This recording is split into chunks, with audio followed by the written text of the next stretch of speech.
ఈరోజు విస్తృత సమావేశం ఏర్పాటు చేసుకొని కొన్ని విషయాలు చర్చించుకోవడానికి, భవిష్యత్తు కార్యాచరణ ప్రణాళికని రూపొందించుకోవడానికి,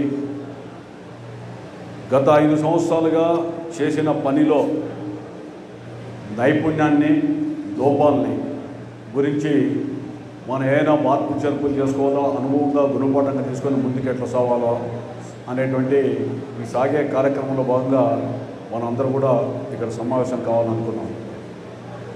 ఈ మధ్యకాలంలోనే ఎన్నికల కమిషన్ ఎన్నికలు కూడా తేదీలు ప్రకటించడం, ఈ షెడ్యూల్ రావడం వల్ల మనం నిరంతరం చేసేటువంటి కార్యక్రమం ఏదైతే ఉందో, భవిష్యత్తు గ్యారంటీ కావచ్చు, అదేవిధంగా సూపర్ 6 కావచ్చు, ఇవన్నీ కార్యక్రమాలు కూడా అర్ధాంతరంగా ఆగిపోయినటువంటి విషయం కూడా మనందరికీ తెలుసు. ఈ మధ్యలో రకరకాల కార్యక్రమాలు, పార్టీ కార్యక్రమాలు, నారా లోకేష్ బాబు గారు మనం రావడం, శంకారంతో మొదలుకొని అనునిత్యం ఈ కార్యక్రమాలు, సమావేశాలు, సభల మూలంగా కూడా పని ఒత్తిడి వల్ల కొన్ని మనం కూడా వాయిదా వేసుకోవాల్సిన పరిస్థితి వచ్చింది. ఈ ఎన్నికల షెడ్యూల్ వచ్చిన తర్వాత మరి అభ్యర్థుల్ని రాష్ట్ర అంటే 175 శాసనసభ స్థానాల్లో మిత్రపక్షాలు జనసేన, భారతీయ జనతా పార్టీ, తెలుగుదేశం ఒక కూటమిగా ఏర్పడి, ఈ కూటమిలో ఉన్నటువంటి ఈ పార్టీలు కలయికతో కొన్ని స్థానాలను ఎక్కడెక్కడ కేటాయించాలనేటువంటి తర్జన భర్జనల మధ్య ఆ ఒప్పందం మేరకు వివిధ స్థానాలని ఎక్కడెక్కడ కేటాయించాలా అనేటువంటి దీంట్లో మన అనంతపురాన్ని కూడా మిత్రపక్షాలు కోరడం, మళ్ళీ అనేక కారణాల వల్ల అది మన పార్టీకే రావడం, ఈ విధంగా మీరు చూస్తూనే ఉన్నారు. ఈ యొక్క అన్ని విషయాల్ని, అడ్డంకుల్ని అధిగమించి వచ్చిన తర్వాత మనం ఈ తెలుగుదేశం పార్టీ తరఫున ఎన్నికల్లో పోవడానికి మార్గం సుగమమైంది. ఇందులో భాగంగా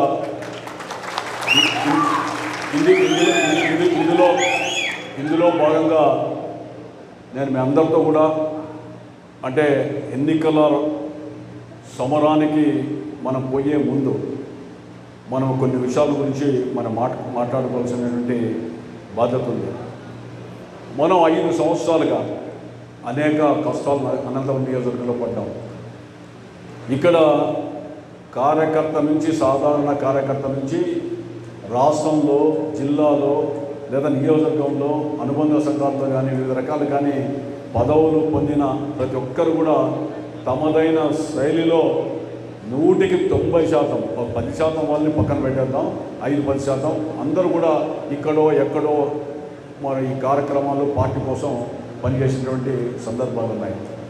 మనం అందరూ కూడా ఈ అధికార పార్టీ ఏదైతే ఉందో ఈ ఆగడాలని ఎదుర్కొంటూ, అదేవిధంగా ఆత్మస్థైర్యంతో అన్ని సొంత పనులు కూడా పక్కన పెట్టి మనం చంద్రబాబు నాయుడు గారు ముఖ్యమంత్రి కావాలా, తిరిగి తెలుగుదేశం పార్టీ ప్రభుత్వం రావాలా అనేటువంటి ఒకే ఒక లక్ష్యంతో అనేక కష్టాలని, నష్టాలని చవి చూశాం. ఆ చవి చూసంలో భాగంగా నేను ఒక నియోజకవర్గ బాధ్యత తీసుకున్న వ్యక్తిగా, మాజీ శాసనసభ్యుడిగా నా దగ్గరకు వచ్చేటప్పుడు చాలామందికి మనం వాళ్ళ సమస్యలు కూడా నాకు పూర్తి అవగాహన ఉంది. ఎవరెవరు ఏ రకమైనటువంటి ఇబ్బందులు పడుతూ ఉన్నారు, ఎవరెవరు ఏ మోతాదులో పనిచేస్తూ ఉన్నారు, ఎవరెవరు ఎంతెంత నష్టపోతూ ఉన్నారు, ఎవరు ఏ విధంగా మనస్ఫూర్తిగా ప్రతి కార్యక్రమంలో పాల్గొంటూ ఉన్నారు. కొంతమంది అయితే రోజు కూలికి పోతే తప్ప జరగనటువంటి వ్యక్తులు కూడా పక్కన పెట్టి రోజుకు 500-1000 రూపాయలు వస్తూ ఉందంటే మళ్ళీ నేను పాదయాత్ర చేస్తూ మనం కార్యక్రమాలు వేస్తే ఆ కార్యక్రమాల్లో పాల్పంచుకోవడం, అదేవిధంగా కార్యక్రమాలకు అటెండ్ కావడం, మళ్ళీ చూడడం, ఆటో కార్మికులు, ఇట్లా రకరకాలుగా అన్నీ చూసాం. అదేవిధంగా నేను ఈ పాదయాత్ర కార్యక్రమాలు రాష్ట్రంలో మొదట మనం ప్రారంభించిన తర్వాత అదే ఇంటింటికి భవిష్యత్తు గ్యారంటీ కావచ్చు, అదేవిధంగా ఇదేం కర్మ కావచ్చు, అదేవిధంగా ఎన్నికల ప్రచారంలో కొన్ని వార్డులు తిరిగాం. ఇవన్నీ తిరిగినప్పుడు కొందరు ఇళ్ళకి పోయారు. పోయిన తర్వాత బయటికి బాగా కనపడేటువంటి వ్యక్తులు కానీ ఆ ఇంటి పరిస్థితిపై చూసినప్పుడు నిజంగా ఇంట్లో ఇంత కష్టం పెట్టుకొని ఇన్ని ఇబ్బందులు పెట్టుకొని పార్టీ కోసం మన కోసం పనిచేస్తున్నారంటే వీళ్ళకి నేను రుణపడి ఉన్నా, పార్టీ రుణపడింది కదా అనేటువంటి ఆ బాధను కూడా అనుభవించారు, ఆ చవి చూశారు పూర్తిగా. అంటే ఇక్కడ ఆర్థికంగా రాజకీయంగా రకరకాలుగా ఉన్నత శ్రేణులు అదేవిధంగా లేనటువంటి వాళ్ళు కూడా ఉంటారు. మనం దీంట్లో ఆర్థికంగా ఉన్నటువంటి వాళ్ళ గురించి ఆలోచించాల్సిన అవసరం లేదు. ఆర్థికంగా లేకున్నా కూడా వచ్చి పార్టీ కోసం మన కోసం ఏం ఆశిస్తున్నారో నిస్వార్థంగా పనిచేసినటువంటి సందర్భాలంతా చూశాం. నేను ఒక దశలో మొన్న అనుకున్నాను, ఈ యొక్క కాలయాపన వల్ల లిస్టుల పరంగా పలు రకాలుగా ఆలోచిస్తూ ఉంటే చాలా వందల మంది మన నియోజకవర్గం నుంచి ప్రతినిత్యం ఫోన్ చేయడం, ఏమైంది ఏమైంది ఏమైంది, జిల్లా వ్యాప్తంగా ఏమైంది ఏమైంది ఏమైంది అని. రాష్ట్ర వ్యాప్తంగా నాకు ఉన్నటువంటి సంబంధాల్లో వివిధ వాళ్ళు కూడా ఫోన్ చేయడం మాట్లాడాం. కొందరు సమాధానం చెప్పుకోలేకుండా సైలెంట్లో పెట్టుకునేటువంటి సందర్భం కూడా ఉంది. అంటే నేనెక్కడ విసిగిపోయి మరో రకంగా మాట్లాడతానో లేదంటే వాళ్ళకి ఏం సమాధానం ఇవ్వాలో కూడా ఇవ్వలేని పరిస్థితి. అదేవిధంగా మీకు కూడా వచ్చేటువంటి ఫోన్లకు సమాధానం ఇవ్వాలో తెలియని పరిస్థితి. ఈ యొక్క మానసిక క్షోభ ఇన్ని రోజులు కూడా మనం అనుభవించాం ప్రతి ఒక్కరు కూడా.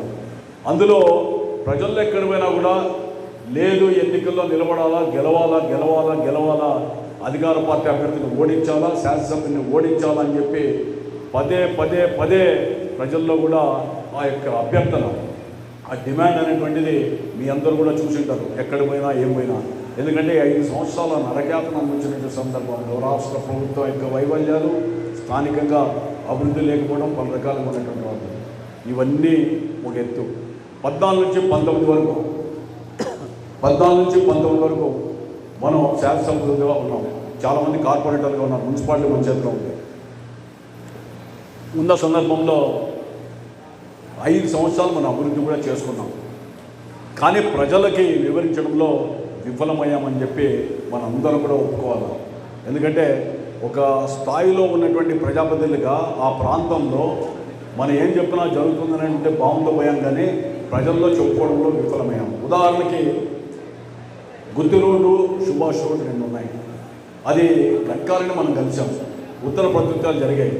ఆ శిథిలావస్థలో ఉన్న బ్రిడ్జ్ కోసం నిధులు వస్తాయని చెప్పి 6-7 రోజులతో సర్టిఫైడ్ చేయించి రకరకాల ప్రయత్నం చేశాం. ఎన్నికలు వచ్చాయి. ఎన్నికలు ఇచ్చిన తర్వాత 3 నెలల తర్వాత టెండర్లు ఇచ్చారు. వాళ్ళు పదే పదే పతాక శీర్షికలో వాళ్ళకు ఉన్నటువంటి రకరకాలుగా ప్రచార మాధ్యమాల్లో 2 సాధించారు, అభివృద్ధి సాధించారని. ఒక్కసారి మనం అందరం కూడా అనేక సందర్భాల్లో చెప్పాం, అయ్యా గడ్కరీని కలిసావా, ఎప్పుడైనా కేంద్ర ప్రభుత్వంలో పోయావా, 2-3 సార్లు మీరు ఎంపీగా ఉన్నారు, కేంద్రంలో మీ ప్రభుత్వం ఉంది, ఆ రోజు రాష్ట్రంలో మీ ప్రభుత్వం ఉంది, రాజశేఖర రెడ్డి గారు ముఖ్యమంత్రి ఉన్నారు. ఈరోజు కేంద్రంలో మీ ప్రభుత్వం లేదు, నువ్వు ఎమ్మెల్యే మాత్రమే, కేంద్ర నిధులు ఆ రోజు తేలని ఎప్పుడు తెచ్చామని చెప్పి మన అన్ని సందర్భంలో ప్రశ్నించాం. మనం వీళ్ళు పదే పదే చెప్తూ ఉంటే మనం ప్రజల్లో కూడా ఒక చర్చ పెట్టాలా. ఆ 2 మీది కాదు, ఒక 100 కోట్లు శాంక్షన్ కావాలంటే వార్షిక బడ్జెట్లో పెట్టాలి. ముందు సంవత్సరం మార్చిలో బడ్జెట్లో పెడితేనే ఈ ఎన్నికల్లో టెండర్లు వేయడానికి వీలవుతుంది. మేలో ఎన్నికలు అవుతానే మరి వెంటనే టెండర్లు వస్తాయా? 1-2 సంవత్సరాలు ఎస్టిమేషన్స్ వేసి రకరకాలుగా ప్రణాళికలు పంపించి కింది స్థాయి నుంచి అనేక మీటింగుల్లో మనం కంప్లీట్ చేసే తప్ప కాదు అని చెప్పి అది జనాన్ని ఒప్పించి మనం మెప్పించేటువంటి పరిస్థితికి రావాల్సిన బాధ్యత మన మీద ఉంది. ఎందుకంటే ఎవడేమనుకుంటే మనకేమి, మనం చేసాం కదా పని అంటే కాదు. రాజకీయాల్లో చేసిన పనిని మాధ్యమాల ద్వారా దాని ద్వారా ప్రశ్నిస్తూ మనం లేదు ఈ విధంగా మేము చేసామని మనం చెప్పుకోవడంలో కొంత విఫలం అవుతామో దీన్ని దయచేసి అందరూ కూడా గుర్తుపెట్టుకోండి మనం చేస్తున్నాం. అంతేకాదు మనం బూత్ లెవెల్లోనూ యూనిట్లు అదేవిధంగా క్లస్టర్లు చేసుకున్నాం. కొన్ని బూత్ కన్వీనర్లు యాక్టివ్గా లేకపోతేనో అదేవిధంగా యూనిట్లు యాక్టివ్ లేకపోతేనో మీరందరూ కూడా కూర్చొని ఈ రోజు నుంచి ఎలక్షన్స్ అని చెప్పి మనకి ఇంకా డిక్లేర్ అయ్యేంత వరకు 2-3 రోజుల్లో రేపో ఎప్పుడో ఒకసారి మనకి టైం దొరుకుతూ ఉంది. దీన్ని ఏ విధంగా ప్లాన్ చేయాలో మనందరూ కూడా ప్లాన్ చేసుకోండి. మనం ఎందుకంటే మనకున్న టయాన్ని ఇంట్లో కూర్చోను బయట కూర్చొని ఎక్కడో చోట వీలైన టయాన్ని రోజు ఎన్నికలే అని చెప్పి మనం పని చేస్తే ఒక ఆలోచన మీకు వస్తుంది. ఎందుకంటే మనం ఎప్పుడు కూడా దీని మీద టికెట్ అనౌన్స్ కానీ లేదా